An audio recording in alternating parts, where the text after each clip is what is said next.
60,000 დაყადაღებული სატელიტური თეფში რამდენიმე მილიონი ლარი ზარალი და 800 უმუშევარი ადამიანი. ასის შედეგი მოყვა ელიტაბურჯში გუშინ სამართალდამცველების შეჭრას და ტექნიკის დაყადაღებას.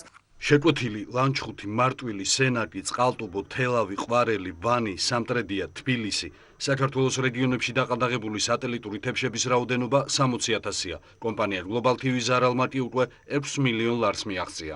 ზარალის დათვლას ხელს უშლის ისიც, რომ ელიტაბურჯის საწყობიდან წუხელ სამართალდამცველებმა გაურკვეველი რაოდენობის დაყადაღებული სატელიტური თეფშები სატვირთო მანქანით გაიტანეს.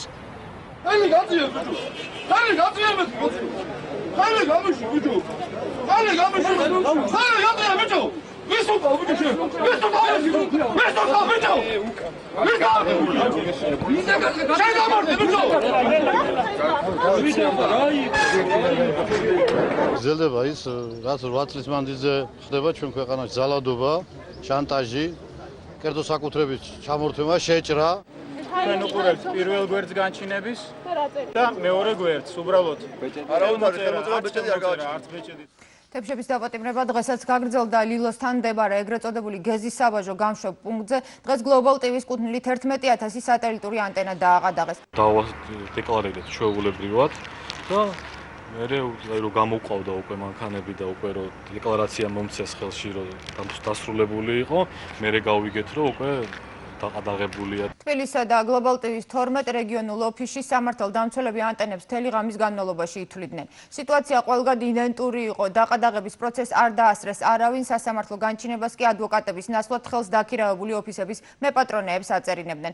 16 საათიანი მუშაობის შემდეგ პოლიციელებმა ელიტაბურჯი დილის 9-ის ნახევარზე დატოვეს. გარეთ მომლოდინე თანამშრომლებმა შენობაში შესვლა რამდენჯერმე სცადეს, თუმცა სამართალდამცავების წასვლამდე ყველა მცდელობა უშედეგოდ დასრულდა. გამატარეთ სამსახურში შემიშვით. მომეთით ჩემი უბრალმოვლება შევასრულო. ეს არის უსამართლობა, რაც აქ ხდება. დიახ, თანამშრომელებმა. ელიტაბურჯში განლაგებული სატელიტური თეფშები პოლიციელებმა ჯერ აღწერეს. გვიანღამით კომპანიის ტერიტორიაზე სამაშველო მძიმე ტექნიკა გამოჩნდა, რომლითაც თეფშები საწყობში გადაიტანეს და დალუქეს. შენობის ტერიტორიაზე კი დაყადაღებული ანტენების სათვალთვალოდ კამერები დატოვეს. სამუშაოების ხელმძღვანელი გამოიყვანეს.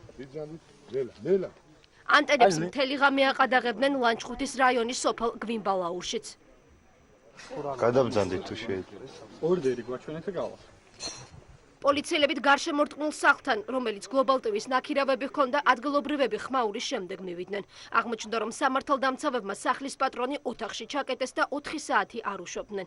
იმის გამო, რომ Global TV-ს წარმომადგენელი ადგილზე არ იყო, სასამართლო განჩინებაზე ხელის მოწერა სახლის მფლობელს აიძულეს.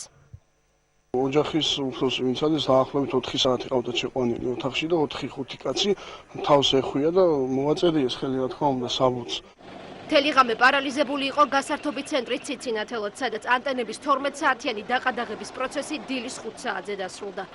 ანტენების დაყადაღების პროცესი დასრულებულია სამტრედიის, ყვარლის, თელავისა და სამეგრელოს 6 რეგიონულ ოფისშიც. წინასწარი ინფორმაციით დაყადაღებული ანტენების რაოდენობა 60,000 აღწევს. ვინ მიტანა ყვავილების ქოთანი სასტუმრო ძველ თბილისში, სადაც სომხურ დიასპორასთან შეხვედრა მიმდინარეობდა. მეორე დღეა პოლიცია არც გამოძიების დეტალებზე საუბრობს და არც ეჭვმიტანილის შესახებ აკეთებს რამე განცხადებას. ყვავილების ქოთანში ჩამონტაჟებული აპარატურა კონფერენციის დასრულებისთანავე აღმოაჩინეს.